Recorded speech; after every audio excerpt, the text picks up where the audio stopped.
what we said.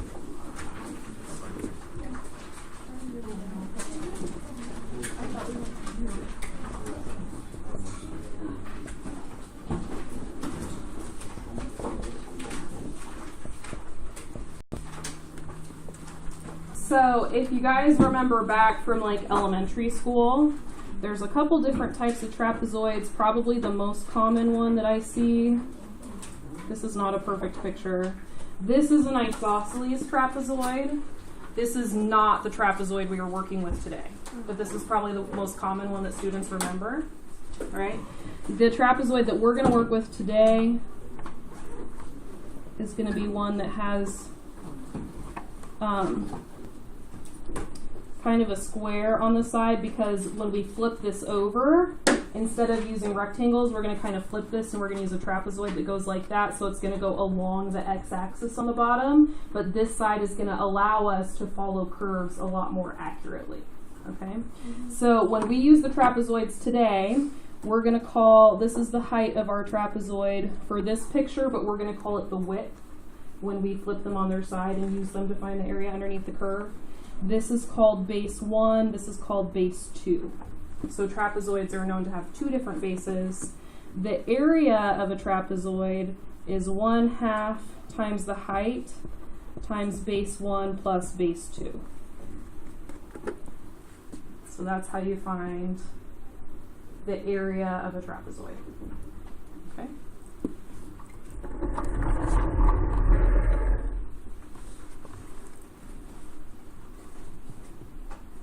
So we're going to draw like a little sketch of a curve so you guys can kind of see how this would work. And it doesn't really matter what your curve looks like. So we'll say if this was one interval, then here's our trapezoid right here. So this is base 1, this is base 2, this is the height of the trapezoid. So it's kind of like it was flipped on its side, but instead of calling it height, we'll call it the width of the trapezoid. And then this could be like your second interval. And then if we're looking at this as our second interval, then what was base 2 for the first interval would become the first base for the second interval. So we'd have base 1 and base 2. And then the height was actually the width in our drawing. So the reason that trapezoids are nicer is because that top edge doesn't have to be perpendicular to the height. You can make it slanted so it follows the curve a little bit better, and then your estimates are not as far off. Your underestimates and overestimates are less extreme. Okay, yeah. Does your slant of like that slant side, does that follow the curve, or does it kind of work? Okay. It's not curved. So what's happening is the left side is hitting the curve where the left part of the interval touches the curve, and the right side is where the right part touches the curve, and then I'm just drawing the line in between them and connecting those points. Okay. And then whatever the latest point was, is the first point for the next trapezoid. Okay. Yeah. And so we would say the area of this would be 1/2 times the width of the trapezoid, and then it would be f of this number, so like f of 0 plus f of 1, let's say, if this was 0 and that was 1. So that would have been the first trapezoid. And the width would be whatever, well actually our interval there would have been 1. This would have been a width of 1. Okay, so that's just, you don't have to have a super detailed drawing there, I'm just kind of showing you guys how it works. So these are the trapezoids that we're looking at, but when we look at them on our curve, they're actually flipped on their side like this. So the height of the trapezoid became the width, and then the base 1 and the base 2 are what we are considering to be the height. Yeah. Typically we say like left base, right base is actually how I'm going to refer to it when we do these, so you don't get confused. Okay. All right, so let's go ahead and we're going to look back at that original parabola that we did where we said y equals x squared, and we're looking at the interval from 0 to 1. So we've done this with left endpoints for rectangles, right endpoints for rectangles, midpoints for rectangles. Now we're going to do the exact same problem, but we're going to use trapezoids and see how much closer we get to the answer. So do you guys remember the area under a curve for a parabola from 0 to 100? It's 1/3. So we're going to see how close we get to that. So let's go ahead and draw a picture. So the first point, you plug in 1, you get 1 as an answer. We know that parabolas look something like this. And we're going to go ahead and do 4 subintervals. Plural. So our first trapezoid, one of the side lengths is going to be 0. But here's the other side. So we have a dot here and a dot here, and we connect those dots. There's our slanted line. And then for our next one, here's a dot, there's our slanted line. Let's see if I have a color that will show it better.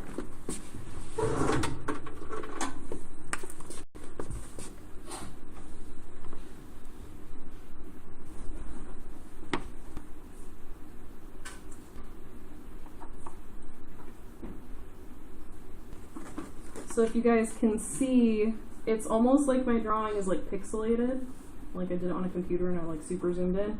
So it's not following the curve perfectly, but do you guys see how much closer it is to the curve than those rectangles were? So it does a much better job. Okay, so if we divided this into 4, and originally this whole thing was 1, and that was 1, then this would be 1/4, 1/2, 3/4, and 1. Yeah. Why did we divide it into 4? Just because we did that when we were doing the rectangles, we did 4 as well. So the number of subintervals I chose this time happened to be 4. So we're going to say, finding this area using 4 trapezoids, the area would be 1/2 times the height of the trapezoid, which happens to be the width of the interval, so times 1/4. And then we have base 1, or we have the left base and the right base for the first trapezoid.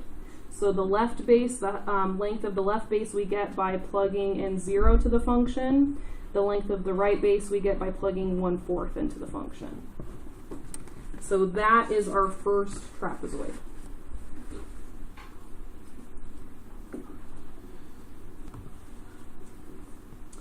Our second trapezoid is 1/2 times the height of the trapezoid, which happens to be our width. And then our left base is what we get when we plug in 1/4. Our right base is what we get when we plug in 1/2. So I'm going to say f of 1/4 plus f of 1/2. Can you explain the 1/4 part? This part right here?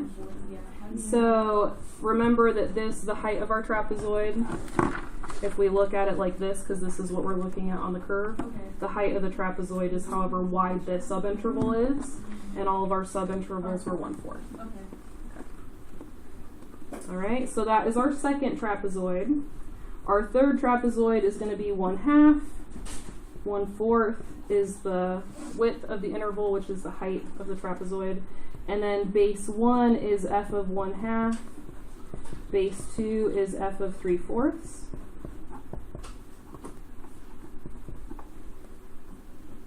And then our last trapezoid is 1/2 times the width times f of 3/4 plus f of 1.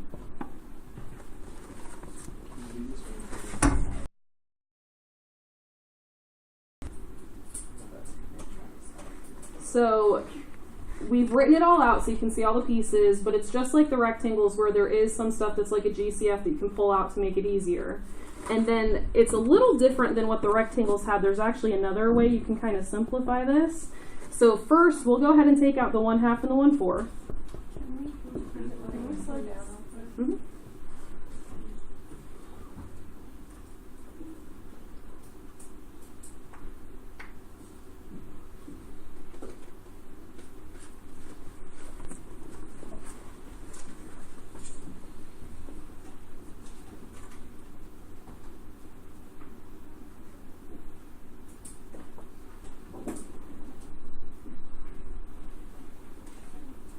When you look at the first one, you can see the left base was at 0 and the right base was at 1/4.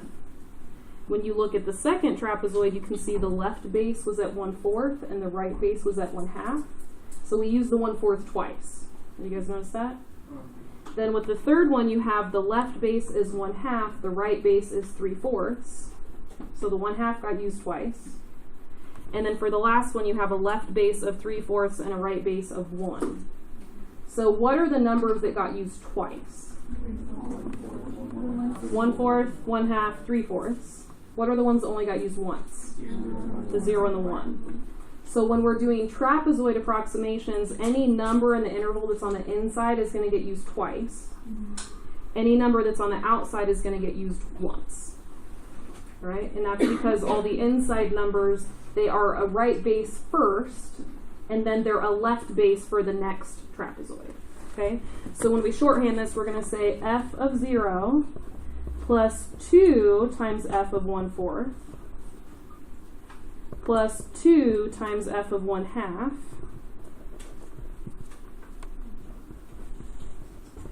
plus 2 times f of 3/4 plus f of 1.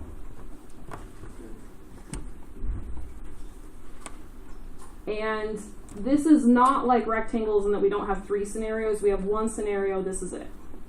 Okay, so with trapezoids, you just have to learn this one situation.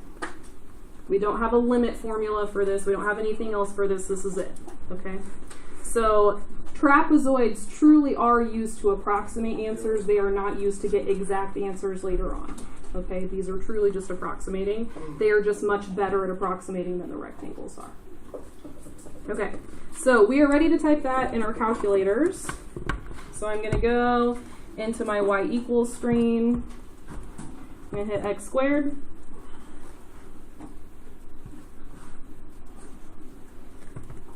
And I've got 1/2 times 1/4. And then this is where I get all those vars in there. So vars, plug in 0 plus 2 times vars of 1/4 plus 2 times vars of 1/2 plus 2 times vars of 3/4 plus vars of 1.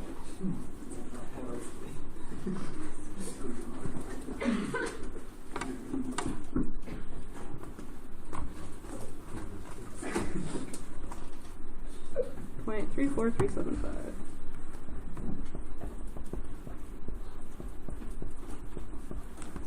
And if we write that as a fraction, that's 11 over 32.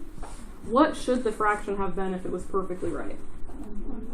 1/3 or 11 over 33. So 11 over 32 is actually pretty close, right? That's pretty accurate. Okay. So here is how we write out like the formula for this. We're going to say t sub n, so any number of trapezoids, is going to be 1/2 times delta x. The delta x is figured out exactly the same way it was before. So it's still the upper end of the interval minus the lower end of the interval divided by the number of intervals you have, right? So 1/2 times delta x times f of x sub 0, so that's saying the initial value, whatever your lower end was, plus 2 times x sub f of x sub 1, sorry.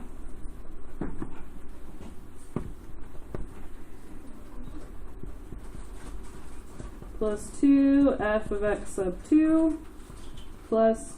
2 f of x sub n minus 1 plus f of x sub n. And that's really just like a formal way of saying what we kind of wrote, what we thought of before was that the n's are only used one time and everything in the middle is used twice. Okay? The reason that I'm going to try to keep writing out stuff like this in class for you is because your college professors are going to write this out and be like, yeah, that's understandable, let's move on. All right? So this means 1/2, that's part of the formula. This is the width of the subinterval. And then this is what we were noticing about base 1 and base 2. is that this base 1 is used once, this base 2 is used once, everything else gets used twice. Once is the first base, once is the second base. Okay. All right. The biggest trick in these problems that you have to watch out for is to make sure that you can only use these formulas and these shortcuts if your subintervals are equal to each other, right? So if you have a table of information and the table is equally spaced out, like they went by intervals of 5, then you're good. But if they go by an interval of 2 and then an interval of 5 and then an interval of 3 and then an interval of 4, then you have to do it by hand and just do one at a time. Okay? So, and we saw that with the rectangles. We did see a couple of those where, and especially with the table problems where they gave you a table where we couldn't use the formula, we had to just write out each triangle or each rectangle individually and add them all together. Okay? So I'm going to put a note down here. Make sure your subintervals are equal widths before using shortcuts.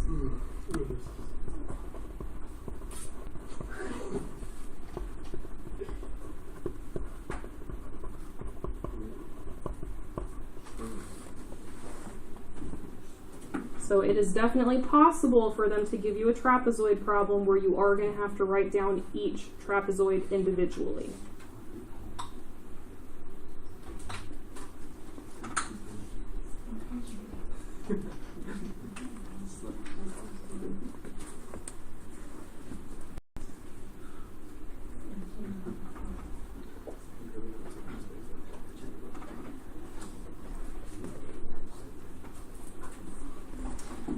Okay, we got all that written?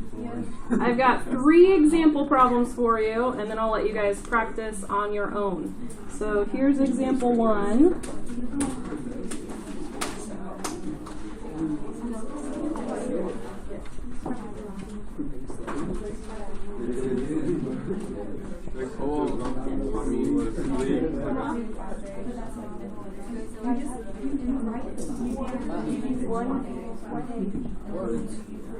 I always thought of like trying to memorize it as good, but it's not used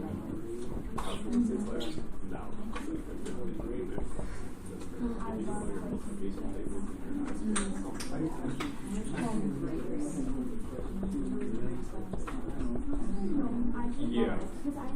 It's like if you memorize it, you just like, oh, I remember this, like, you just go through the test.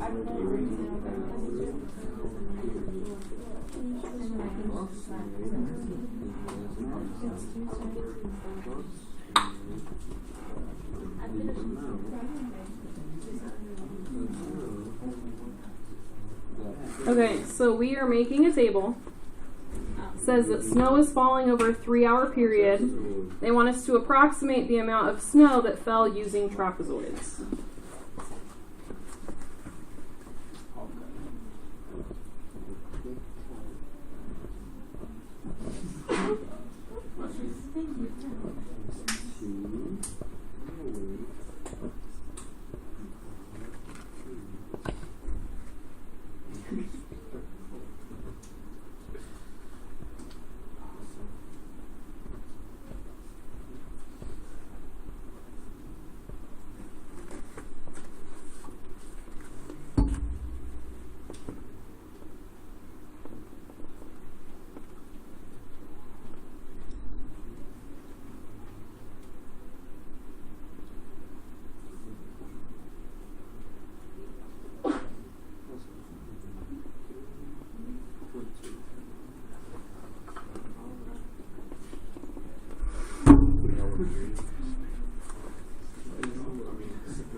Before we really get going, I want us to write this problem, like this situation, using an a definite integral. Because sometimes they'll phrase the question this way, but sometimes they'll just say, find the result of this definite integral. So if we were to represent this situation using one of the integrals, what is the interval that we would be using? 0 to 3. 0 to 3. And we are using it to find what? The amount of snow that fell. But how do we write that using the integral? R of t dt. So instead of saying approximate the amount of snow that fell using trapezoids, they could have said find the integral from 0 to 3 of r of t dt. They could have literally just said that and you would have known this is the process you were doing. Okay? So this is them phrasing it kind of using words. This would be phrasing the same thing but using mathematical symbols instead. It means the same thing. Okay. So we're going to say that this is, now if they wanted us, we got to figure out what units we're going to have, right? So we need to make sure on these types of problems we're not scared of units. Now because they phrased it using words, the units are pretty straightforward. But if they had said, this is the problem you're doing, find the units, the best way for you to figure that out is to say r of t, right, the height of your rectangle or the height of your trapezoid or whatever, multiplied by the width. And so if we said r of t is the height or whatever, that would be inches per hour, multiplied by t, which would be hours. So inches per hour multiplied by hours is what unit? Inches. So if they give you a problem and they don't write it out in words, they write it out like this. And they want you guys to find the units that would represent the problem. Just picture you were finding, a rectangle is the most simple way to find the area, so I'd say picture yourself finding one of the rectangles and just multiply your units together and then you know what the units are for the problem, okay? A problem like this was very straightforward. Not all of the problems are as straightforward, okay? Especially if you have a table that represents like the time and the acceleration, that's when things get kind of confusing, okay? All right, so here we have a few trapezoids in there. How many trapezoids are we going to have? Yeah, one right in here, right? One. Another right in here. 3, 4, 5, 6. So the trapezoids happen between those numbers, right? Those are the numbers that divide it. So the numbers that happen in between, that means there's going to be 6 of them. Okay? So how do we start the formula for a trapezoid? 1/2, that's always there. That's part of the formula. Times, what's the width of the interval? 1/2. So last time we had 1/2 times 1/4. This time we have 1/2 times 1/2 because the width of the interval is 1/2. And now we have to do all the bases. So if this is our first trapezoid right here, the width of the trapezoid was 1/2. Base 1 has a height of 0.7. Base 2 is 1.2. Right? Then the second one, the first base is 1.2, the second base is 2.3. Right? So how should we write out the inside part? Like f of 0.7 plus. But it's not f of 0.7 because this is what it equals. This is the answer. Yeah, that is, it would be r of 0 is 0.7. So it's just 0.7 plus 1.2. So 0.7 plus 2 times 1.2. Okay. So if we were writing this the same way we wrote the last problem, we would say that the first one was r of 0 plus 2 times r of 0.5. Right. That's how we would write it out, similar to the last problem we did. But we don't have to write r of 0 because they told us what r of 0 was. Right, okay. We don't have to write 2 times r of 0.5 because they told us what 2 times r of 0.5 would be. All right, plus what should I put next? 2.3 plus 2 times 1.7 plus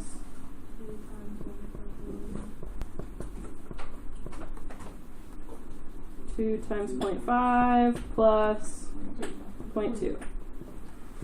So the ends only got used once. Everything on the inside got used twice. All right, go ahead and type it in. I am not your calculator, so I expect to hear this. Lots of clicking.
Alright, so in that 3-hour period, they had about 3.625 inches of snowfall. I'm not saying it's the exact answer because we used trapezoids. We didn't find like the actual answer. This is our best guess. Yeah. So you have to find the actual absolute answers to figure out whether or not it's over or underestimated with trapezoids. Right? Yeah, with trapezoids, you'd have to have the function. You'd have to be able to find the area underneath the function. You couldn't do it from a table. There would be no conclusion. Yeah. Okay, let's go ahead and do the second example. Given y equals x squared plus 1 on 1/4.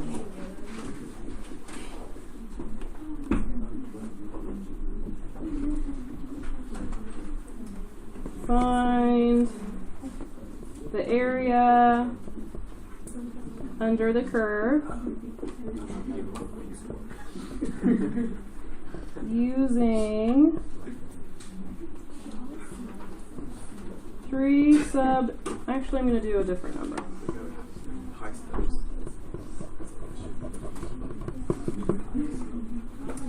Using 5 subintervals of equal width and trapezoids.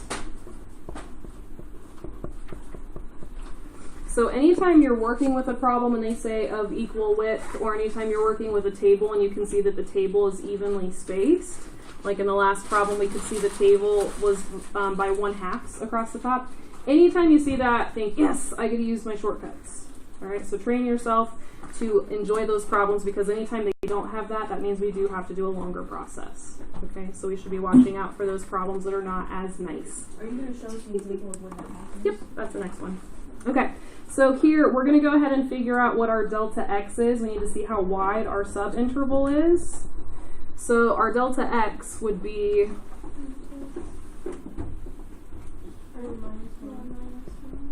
over 5. So that means our subinterval is 3/5. So anytime you have a subinterval that's not very nice, we should probably write down the numbers that go across the interval so we know what we're plugging into our function. So our lower end was 1. If I do 1 plus 3/5, what does that give me? 8/5. Whew. Plus another 3/5.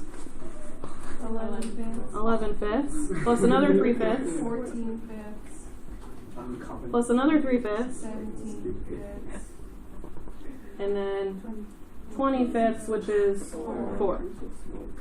Okay. So this is a good habit to get into anytime you have numbers that are not nice. Okay. So if we're finding trapezoids, and we're using 5 of them, we have 1/2 because that's part of the formula.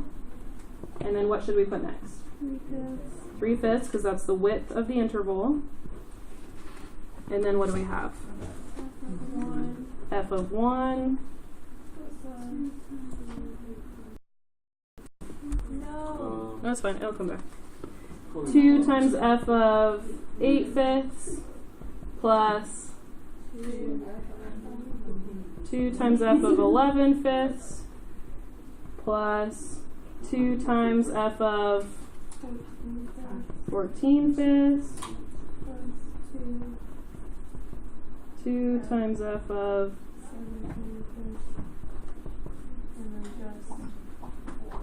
and then just f of 4. So the thing you really have to watch out for on these problems is, did they give you the y coordinate or do you have to find it? Because that's the difference between f of an x coordinate or just using the y coordinate. In the table problems, they've always given you the y coordinate, so that's just what you're using. In a problem where they gave you the function, they did not give you the y coordinate, you have to find it yourself. Okay? All right, so again, I should hear lots of clicking as you're typing this in and practicing. I can tell that a lot of people let me do it before because a lot of you guys forgot how to do it. So make sure that you're typing it in yourself and making sure that we can get the right answer without my help.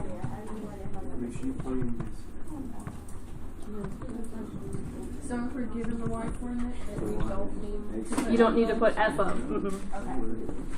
So the f of is saying I'm plugging in this x value and that's going to give me a y coordinate that I can then use.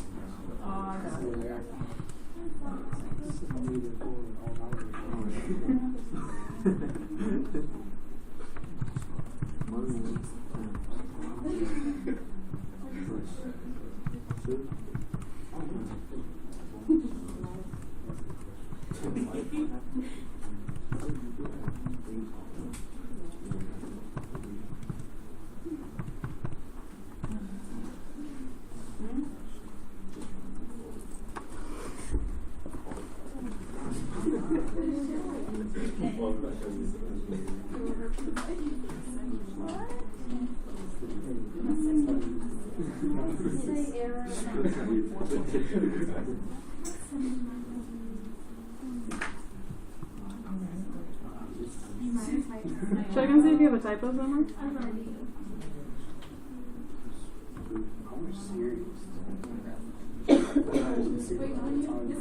Yeah. You can do 2 times, but I just hit 2. But 2 times shouldn't mess you up.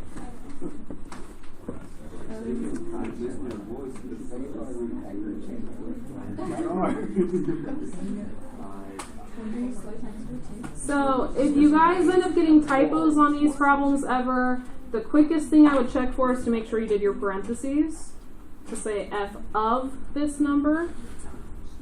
So that's something I would check. Making sure you didn't miss a plus sign somewhere, I would check that once you type these really fast. It's easy to make little mistakes. So when you're doing problems with someone else at your table, like you're working on a class assignment, I'd say both people should type it in, compare answers, make sure they're the same. On a test, I'd maybe type it in twice if I had time. I'd type it in once, flag that problem, come back, type it again if I had time. Yeah. So I actually have a question about like these problems and about these problems in general. Like for example, when you get 24.18, do you write your answer as 24.18 units squared, or can you just leave it as? So if it's multiple choice, then you're good. If it's a free response, they only want the units if they say give me the units. So if you want to be proper about it, you can say this is 24.18 units squared. You can write it like that because they didn't tell us the units for the problem. But unless they specifically ask for them, they're not giving you points for them. Yeah. Why would we have units? It's an area. Area under the curve. Okay. Were we able to get the 24.18? Yeah. We're good? Okay. All right, and then if you have issues plugging stuff in, just let me know. When I get frustrated with these, like I have an error message or whatever, if I can't find it, I just clear it and type it in again. Also, always go back and make sure that your original function was right, because that could be, if your answer is off, that could be the thing that you did wrong. All right, one last example. I want to give you guys a problem where the table does not have equal subintervals.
So they told us what to do in this problem using words. What's another way they could have phrased it using only math symbols? Yeah. So they could have said, I'm going to write in math. They could have said find, and they could have given us a definite integral. And how would they have written the definite integral? S is the 10 on top. Yep. 2 on bottom. Yep, so from 2 to 10 of f of x dx. So they could have phrased it like that. Could have given you that table and said find f of x dx. Okay? And if we're using trapezoids, they would have had to specify using trapezoids, which would have been a little bit of a clue. Yeah? I was thinking, if you, this is kind of off topic, but if you were trying to find, like, say, the area above the curve, but, like, in regards to, like, an x-axis, like, if they give you an x line, a new one, would you have to, you would change the y-intercept?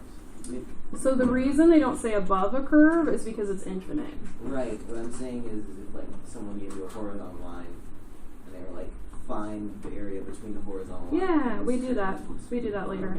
Okay. Yeah, it is possible to find like the area between two curves, which is basically if you're moving that line up, that's basically what you're doing. You're saying find the area between this horizontal line and this other curve. We can do that. Yeah. Okay. I was just getting stressed out. Yeah. Yeah, no, it is a thing, and it's not like especially difficult. It's something we'll work at. Yeah. Okay, so here, if you guys can see, this interval is a width of 4. This is a width of 1. This one's a width of 3. So that means we cannot use a shortcut. We actually have to write out each of the 3 trapezoids. So we're going to say, using 3 trapezoids, we have 1/2 times the width of this first interval. The width is 4. This time I'm not going to say f of, because they gave me 5. Okay. So I'm going to say base 1 plus base 2. That's my first trapezoid. My second trapezoid has a width of 1. Base 1 is 15, base 2 is 17. My third trapezoid has a width of 3. And then base 1 and base 2.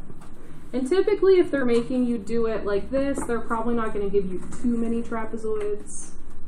It's just you have to recognize that you can't use a shortcut. You truly do have to do the whole thing out one trapezoid at a time, because the shortcut only works when you can take out a GCF, and we don't have that GCF. We can take out the 1/2 if you want, but we don't have something bigger that we could take out. Okay? All right, so let's type this in.